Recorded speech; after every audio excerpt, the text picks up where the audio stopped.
I'm 28F and my ex-fiancé Jake, 32M, seemed perfect. We'd been together for 3 years, engaged for 6 months. I thought I'd finally found someone who loved me for me, not my family's money. My parents passed away when I was 22, leaving me a substantial inheritance I'd kept mostly quiet about. The first red flag should have been when Jake suddenly wanted to get married quickly after learning about my upcoming inheritance disbursement. He said he just loved me so much. My childhood best friend Riley, 27F, had recently moved back to town, and I was thrilled to have her as my maid of honor.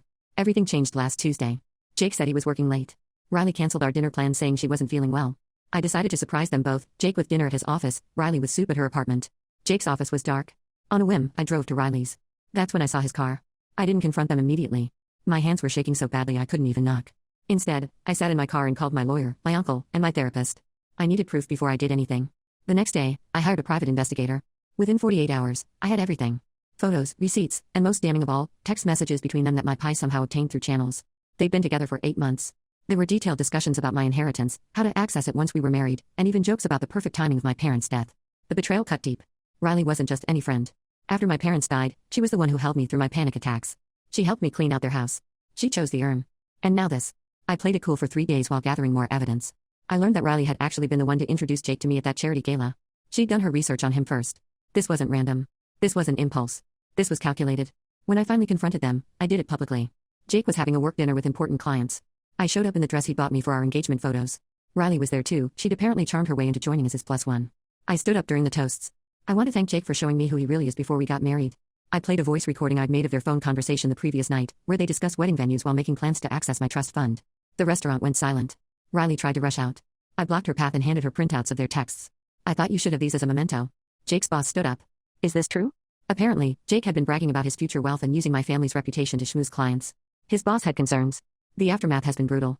Jake lost his job because his lies extended to work too. Riley had to close her new boutique because her startup loan was co-signed by her dad, who cut her off after learning the truth. Both of them have left town. I've distributed the evidence to keep people in our social circle to prevent any he said she said narratives. Some say I went too far. Others say they don't deserve my mercy. I'm somewhere in between, wondering if public humiliation was the right choice. Ida for not handling this privately? First update. Thank you all for the overwhelming support. I honestly didn't expect this to blow up like it did. Reading your comments has been both validating and humbling. You're right, I'm not the villain here, though the guilt still creeps in. Something interesting happened this morning. Riley's mother showed up at my door. I haven't seen Mrs. Chen since the funeral. She looked like she'd aged a decade. I didn't know, she said, standing on my porch with tears streaming down her face. When I found out what she did, I called the bank immediately. I've co-signed her to nothing. She handed me a box of photos from our childhood. These belong to you now. I don't want to see her face for a long time. The most shocking revelation came from my pie. He called with an update I'd already paid for. Riley had been catfishing me for years. Not on dating apps, in real life. She'd been creating fake social media profiles, befriending my dates, and sabotaging relationships. She'd done this for 8 years. The pie had phone records proving she'd contacted my last 3 boyfriends, planting seeds of doubt about me. My therapist says this is a form of long-term psychological abuse. Riley had been systematically isolating me so she could be my only consistent relationship, making herself invaluable while positioning herself for the long con. I've discovered through old emails that she'd known about my inheritance long before she let on. She'd been planning this since she was 19. Found old diary entries where she wrote about being patient and playing the long game. The anger has transformed into something icier. I'm not seeking more revenge, but I am protecting myself. I've installed security systems, changed all my locks, and have a restraining order drafted. In lighter news, Jake tried to call me from a blocked number. When I answered, all he said was, "This isn't over." I recorded the call and sent it to the police. Now it might actually be over for him. I'm seeking trauma therapy specifically for betrayal and PTSD. Some days I can't trust anyone.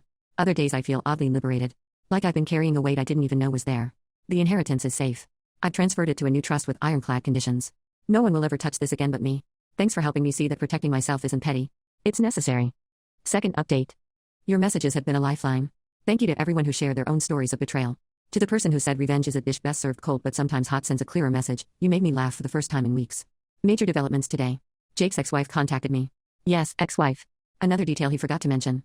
Patricia, 34F, messaged me on LinkedIn with a subject line that made my blood run cold. He's done this before. Patricia and Jake were married for 2 years. They divorced when she discovered he'd been drugging her dinner wine with sedatives to access her laptop. He was trading stocks using her accounts, lost over $200,000 of her money. She had evidence but settled quietly to avoid public embarrassment. Patricia says she's been following Jake's social media since the divorce, worried he'd find another victim. When she saw our engagement announcement, she tried to warn me through LinkedIn, but Jake had already blocked her account from reaching me. I almost called your office, Patricia wrote. But I was scared you'd think I was jealous or lying. I wish I had. She sent me court documents, police reports, and medical records. Jake's pattern is terrifyingly clear: target successful women, love bomb them, isolate them, extract money, discard when exposed. Patricia was victim number 3. I was meant to be number 6. But here's where it gets really twisted. Riley knew Patricia. They were in the same yoga class. Patricia recognized Riley from my Instagram stories and tried to warn her too. Instead, Riley helped Jake create a narrative that Patricia was obsessed and unstable.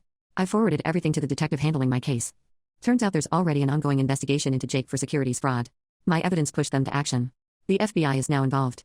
Riley tried to FaceTime me last night. When I declined, she sent a 17-minute voicemail.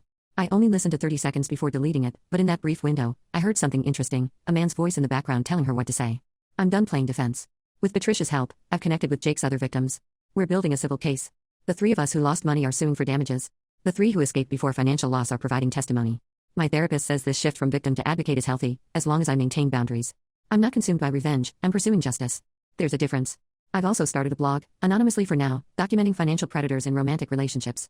I want other Patricias to know their instincts matter. I want future victims to recognize red flags. Oh, and Riley's boyfriend? The voice on the voicemail? It's his brother. She's already moved on to predator number 2. Final update. I wasn't sure I'd write again, but your support has meant more than I can express. A lot has happened since my last update.